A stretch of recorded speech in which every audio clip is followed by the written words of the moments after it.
I never imagined my life could turn into a thriller, yet here I was, heart hammering, staring at a cup of coffee that smelled wrong. "Don't you want to try the coffee I made, just for you, darling?" Nathan asked, his smile oddly tight, like it had been pressed into place with invisible hands. His eyes, however, told a different story, a flicker of something I couldn't yet name. We were at my sister-in-law Lila's house in Charleston, South Carolina, gathered for the monthly family brunch she so meticulously hosted. The large mahogany table gleamed under the chandelier, adorned with fresh flowers and crystal glasses, but all I could focus on was the strange metallic scent rising from the cup in front of me. I am Evelyn Harper, 31 years old, marketing executive, normally trusting, but after 3 years of what I now suspect were coincidental incidents of severe food poisoning, my instincts screamed danger.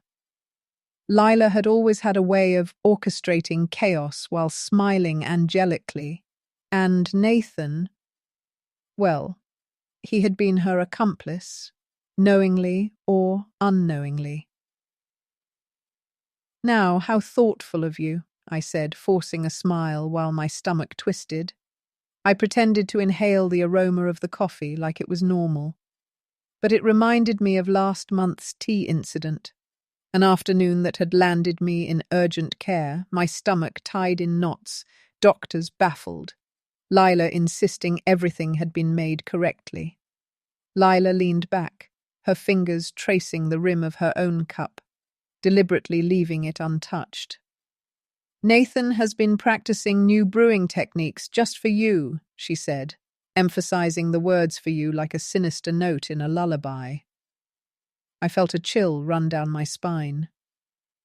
I noticed Nathan checking his watch, then glancing subtly toward Lila. The brief exchange was almost imperceptible, but I caught it. Something about the way they moved, the timing, the way Lila's gaze lingered on me, it all screamed warning. "Thanks," I murmured, lifting my cup without drinking, pretending to sip, all the while plotting my next move. My hand shook slightly, but no one could tell. I needed confirmation. I needed evidence. My own safety depended on it, and I wasn't about to let them see that I suspected anything. "Oh, would you excuse me for a moment?" I said suddenly, standing, letting my phone buzz as a pretense.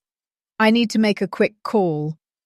I deliberately tripped near Lila's side, creating a momentary distraction, and switched our cups in the confusion. "Oh, I'm so clumsy," I said, straightening up with exaggerated effort. Lila gave a tight smile, brushing it off. "Just don't break anything in the study," she said, unaware of what had just happened. Heart pounding, I retreated to the study, safe behind its door. From there, I watched them. Lila lifted the coffee, now swapped, and sipped. My stomach clenched. Part of me wanted to rush out and stop her, but I needed them caught. I needed the truth documented. I thought back to when it all began. 3 years ago, Nathan had been charming and attentive when we met at a colleague's wedding in Charleston. Lila seemed welcoming too, helping plan our wedding, attending family dinners and offering advice. I should have noticed the first red flag, the subtle ways she'd undermine me. A spill on my dress at a key presentation, a dish over-seasoned when she had helped cook. Nathan had always laughed it off, offering some benign excuse, but patterns emerged. The worst incident had been 2 months ago, breakfast at Lila's. I woke up hours later in the hospital, confused and feverish. Doctors found substances they couldn't identify. Nathan had spun a convincing story. It must have been expired medication, Evelyn. The pattern, however, was now undeniable. I gripped the doorframe, anxiety clawing at me, as I watched Lila's hands tremor. "Blee." Nathan looked at her, confusion slowly morphing into horror as he realized which cup she had drunk. "Lila, what's happening?" he stammered. Her hands shook violently. She tried to rise but clutched the table for support. What did you put in that coffee? I demanded, stepping out of the study, phone recording. My calm voice belied the adrenaline surging through me. Nathan froze. That wasn't supposed to be your cup, he whispered. But the words carried, sharp and clear. Lila's eyes widened in fear as reality hit her. "Call an ambulance!" she gasped, collapsing to the floor. I dialed 911 without hesitation, hands steady despite the chaos. "Emergency services, 1542 Magnolia Lane. My sister-in-law is experiencing severe reactions to a beverage. She is conscious, but trembling violently." Lila's cold calculation was gone. Raw fear replaced it. Nathan's panic escalated as he realized the plan had backfired. The paramedics arrived within minutes, moving swiftly. I stayed close, recording, making sure there was no doubt about their intentions. Lila was loaded onto a stretcher, trembling, eyes wide. Nathan stood frozen, watching the situation crumble. In the hospital, I waited while doctors assessed her. Dr. Eliza Phillips, tall, with greying hair and sharp eyes, approached. "Mrs. Harper, we've identified unusual substances in her system. This isn't accidental."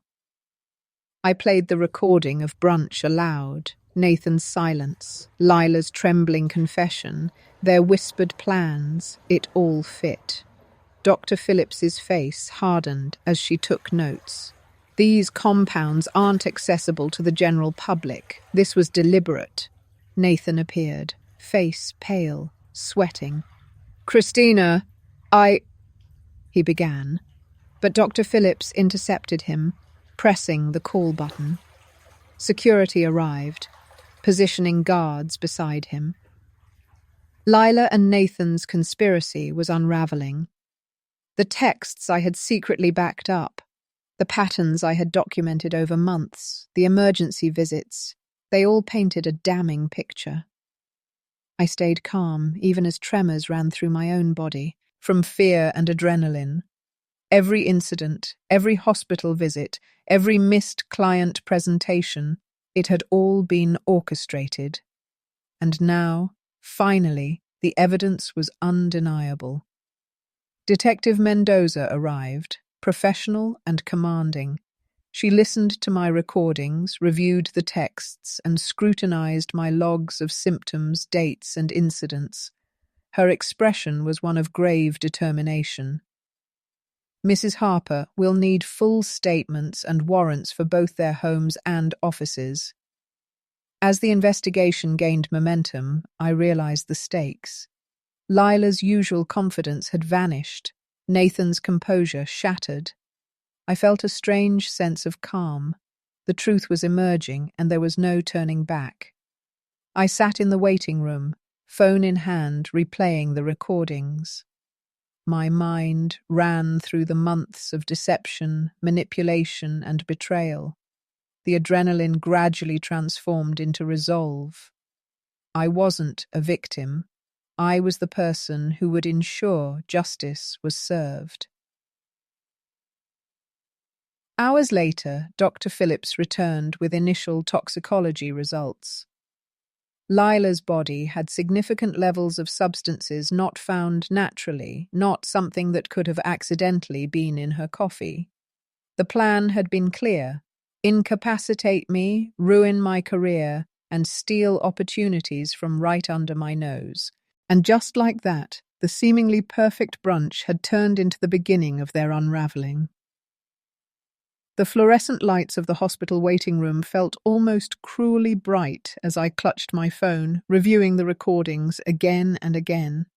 Each replay confirmed what I already knew. Nathan and Lila had been plotting against me for months. The tremors, the hospital visits, the missed meetings, it all pointed to one thing: deliberate sabotage. And now, armed with proof, I could finally act. Dr. Phillips approached me, her tablet in hand. "Evelyn, the toxicology screens show multiple compounds in Lila's system. None of them are common household chemicals. These are controlled substances used in clinical trials, not something the average person can access. I nodded, trying to steady my hands. So every hospital visit I had, the unexplained symptoms, the nausea, the dizziness, those match the compounds you've found? Yes, she said.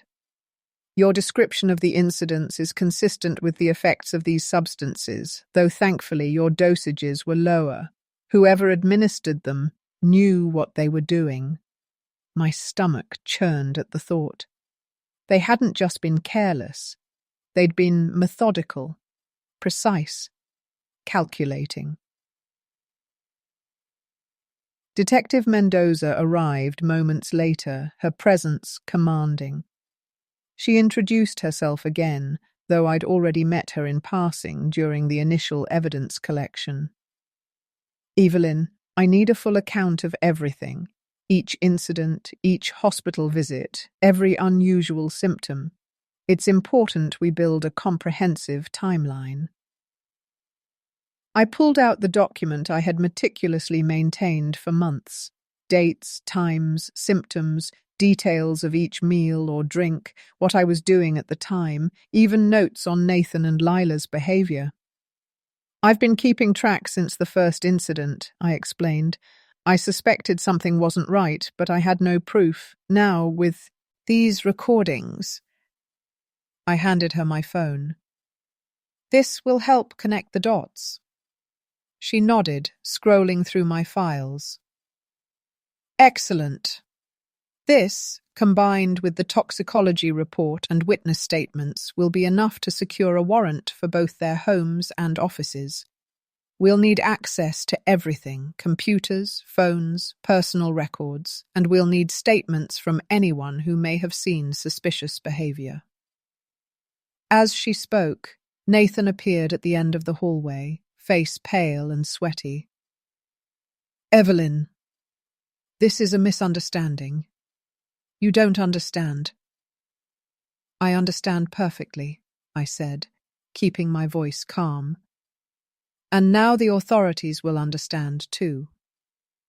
Security moved Nathan back and gestured for him to remain in the hallway.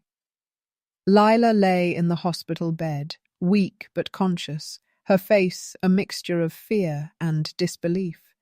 The confident, polished woman I had known had vanished, replaced by someone fragile and exposed. Over the next few hours, Detective Mendoza and her team worked methodically. Officers collected Nathan's phone, Lila's devices, and documents from Lila's purse and office. Toxicology samples were doubled for forensic analysis. My detailed records and recordings were logged as evidence. Each step reinforced the meticulous nature of their crimes. What you've done, Evelyn, Mendoza said quietly as she reviewed my files, has likely saved your life, and potentially others. Many people wouldn't have thought to gather this level of evidence. I exhaled slowly. I didn't trust myself to rely solely on instinct anymore. I had to document everything. The forensic team would need hours to process everything, but in the meantime, Detective Mendoza and Dr. Phillips began preparing their statements for the upcoming legal proceedings. I realized this was only the beginning. Nathan and Lila's actions weren't just domestic sabotage, they were criminal. Attempted poisoning, conspiracy, and premeditated intent to harm. Later that evening, the hospital was quieter. Lila's tremors had lessened, though she remained pale and shaken. I approached her cautiously, phone still recording for the sake of evidence. Lila, I began softly, I need you to understand. Everything is on record. Every conversation, every action. You and Nathan can't manipulate this situation anymore. The truth is out. She looked at me, tears in her eyes, realizing fully for the first time that her games had failed. Evelyn, I didn't think. You didn't think, I asked, my voice firm. You didn't think about the consequences of poisoning someone, about the law, about me, about yourselves. You both underestimated me, and you paid the price for it. Nathan, still visible through the hallway window, sank into a chair, head in his hands. Lila's shoulders slumped, the fight drained from her body. For the first time, I saw them as they truly were, desperate, scared, and powerless. By the next morning, warrants had been issued for both their homes and offices. Detective Mendoza and a small team executed them efficiently, collecting notebooks, computers, bottles, and vials with suspicious labels. Each item was carefully catalogued, photographed, and logged. I watch you. It is evidence mounted. Photos of vials labeled with dosages, notes detailing symptoms, even a calendar marking key client meetings, alongside a handwritten plan to ensure I would be absent from presentations. It was all there, clear, damning. The legal team working with Detective Mendoza began preparing the case against Nathan and Lila. The pattern of escalating behavior, the premeditation, the repeated attempts to incapacitate me, it all painted a picture too clear to ignore. We have a strong case, Mendoza said. Attempted poisoning, conspiracy, and premeditated intent to harm. It's rare to see such detailed documentation from a victim, but you've made this airtight. I spent the next few days at the hospital, balancing concern for Lila's well-being with the need to provide detailed statements. Dr. Phillips updated me regularly on the medical side. The substances found could have been fatal at higher concentrations. Your records, Evelyn, indicate that they were carefully increasing dosages each time to gauge effects. I nodded, absorbing the weight of their calculation. It was chilling. They hadn't just acted impulsively. They had approached this like an experiment, studying how I reacted, measuring my vulnerability. Back at home, I organized everything I had collected. Digital backups of recordings, copies of all suspicious texts, hospital records from previous incidents, and my ongoing logs of symptoms and circumstances. Every scrap of evidence was catalogued, time-stamped, and ready for submission. Even amidst the chaos, I had to plan strategically. This wasn't about revenge, it was about protection, justice, and ensuring I could continue my career without fear. The Henderson account presentation, which had been their target, was only the beginning. I had worked too hard to let them derail my professional life. Detective Mendoza returned the next day with preliminary forensic reports. The bottles we collected from Nathan's office contained multiple substances that are controlled in clinical research. The company listed on the labels has confirmed these were obtained illegally through a former colleague of his. I felt a chill as the magnitude of their actions sank in. Not only had they tried to harm me, but Nathan had used connections from his college days to acquire illegal compounds. The seriousness of the crime was undeniable. The day of the first formal interview arrived. I recounted step by step every incident, every oddity, and every symptom I experienced. I remained calm, precise, and measured, despite the anxiety gnawing at me. Detective Mendoza took notes, occasionally asking for clarifications. Every answer, every detail I provided added weight to the growing case against them.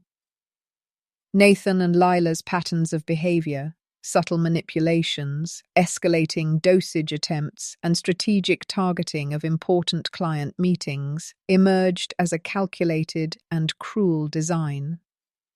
Each time I thought back to hospital visits or missed opportunities, I realized how closely their plan had followed a timeline meant to remove me from my professional path permanently.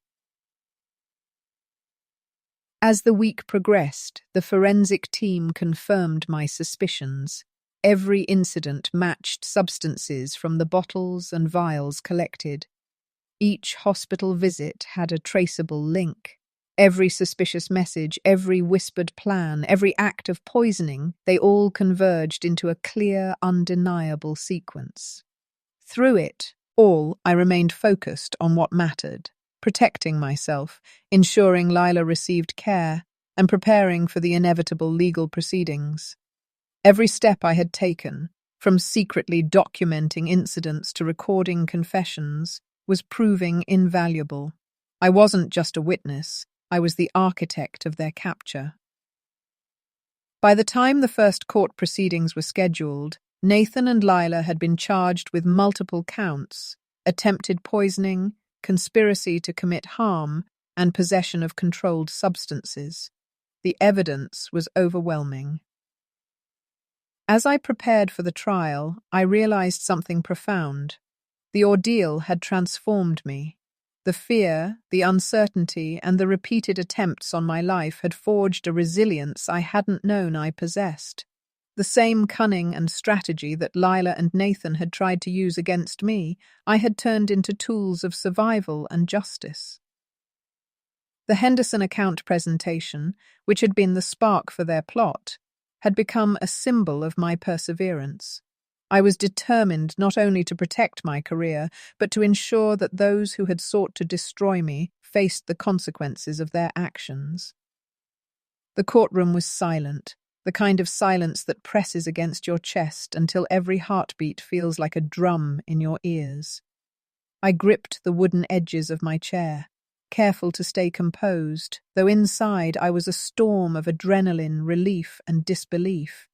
Every detail, every note, every recording I had painstakingly gathered over months was about to be laid bare for the world to see. My hands trembled slightly, but my mind was sharper than ever. This was my moment to ensure justice, not just for myself, but for anyone who might fall prey to those who cloak malice in a friendly smile. The prosecutor called their first witness, a toxicology expert, who walked us through the results from each of the hospital visits I had endured over the past 6 months. I listened as they described the specific compounds, their effects on the human body, and how they had been systematically administered in doses meant to incapacitate but not necessarily kill at first, gradually increasing in potency over time. Every word reaffirmed my decisions to document, to record, to never trust the seemingly ordinary interactions I had endured at the hands of James and Nina. When Dr. Phillips was called to testify, my stomach tightened with anticipation. She had been instrumental in decoding the exact substances and the methods of administration. As she spoke, I noticed the judge leaning forward, the court reporter's fingers flying across the keyboard, and even the jurors shifting in their seats.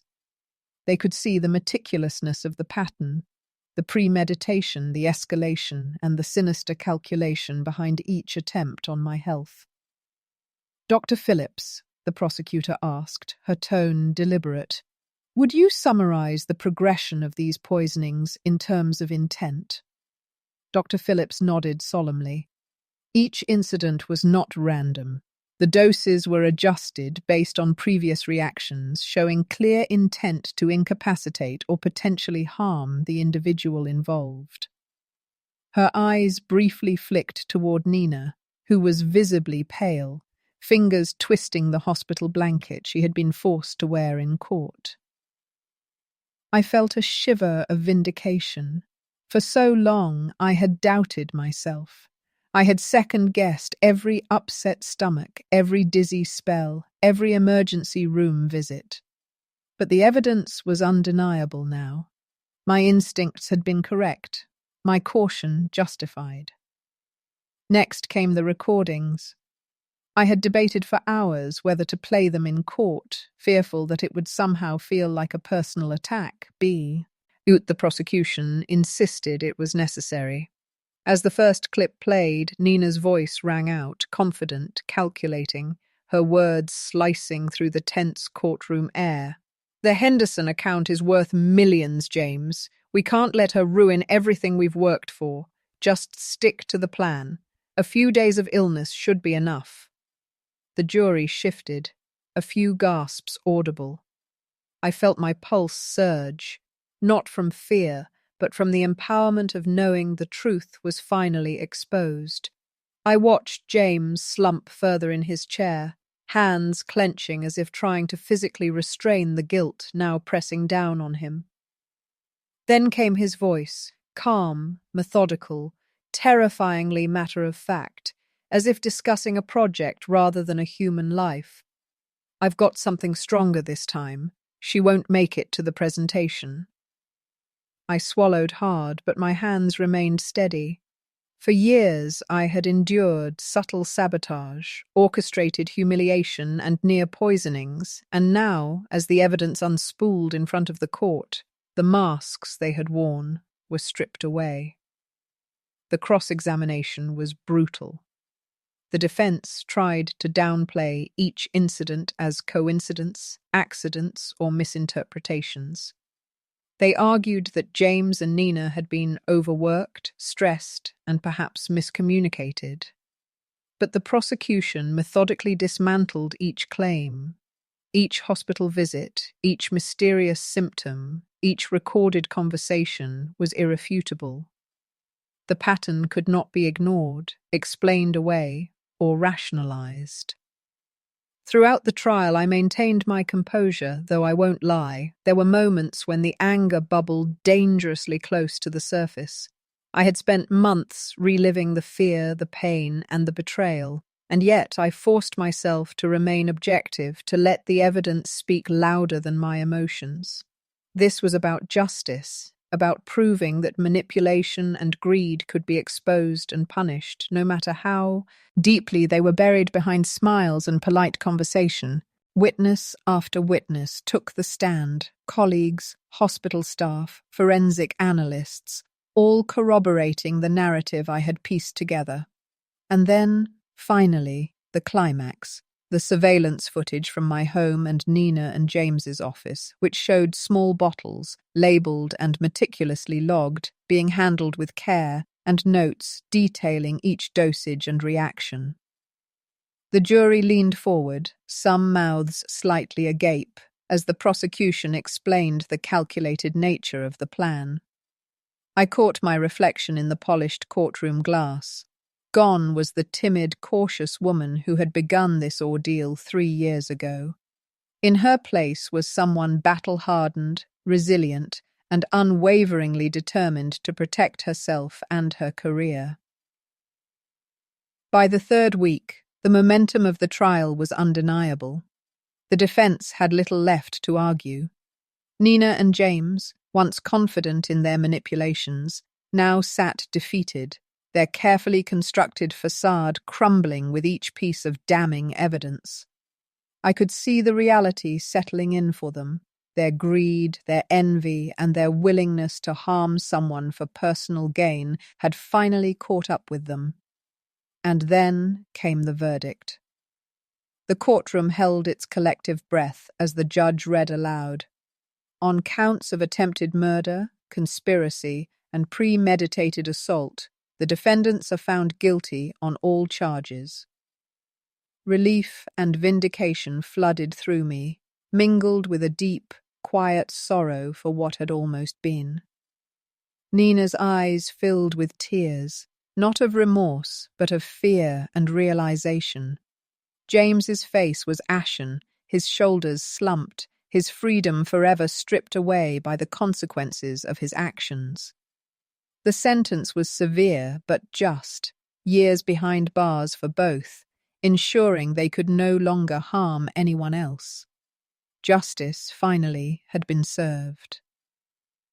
Weeks after the trial, life slowly began to return to a semblance of normalcy, though nothing would ever be quite the same.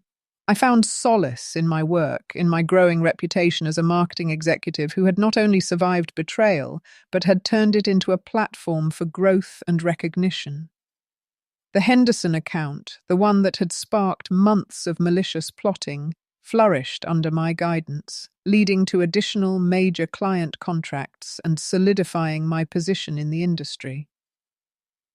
I took time to mentor young professionals, sharing the lessons I had learned, not just about business, but about vigilance, integrity, and the importance of trusting one's instincts. I became a living example that even when surrounded by deceit, careful observation, documentation, and courage could tip the scales toward justice. One evening, I received a letter from the Henderson client confirming a 3-year contract renewal and expressing admiration for my resilience and professionalism. I smiled, thinking back to that brunch, the first suspicious cup of coffee, and the months of fear and uncertainty that had led to this triumph. The best revenge, I realized, was not retaliation, but success achieved with integrity, perseverance, and the refusal to be intimidated by those who sought to manipulate and harm. As I prepared for my next keynote at the Nashville Business Leaders Conference, I felt a quiet pride. Looking out at the sea of faces, I spoke not just about business acumen, but about courage, the courage to stand firm, to document, to trust one's intuition, and to face betrayal with strength. Success, I explained, is not just about talent or hard work. It is about integrity, vigilance, and the ability to turn adversity into opportunity. The room erupted in applause. But I knew the real victory had been private, within the months of careful planning, documentation, and unwavering resolve that had ultimately exposed the truth.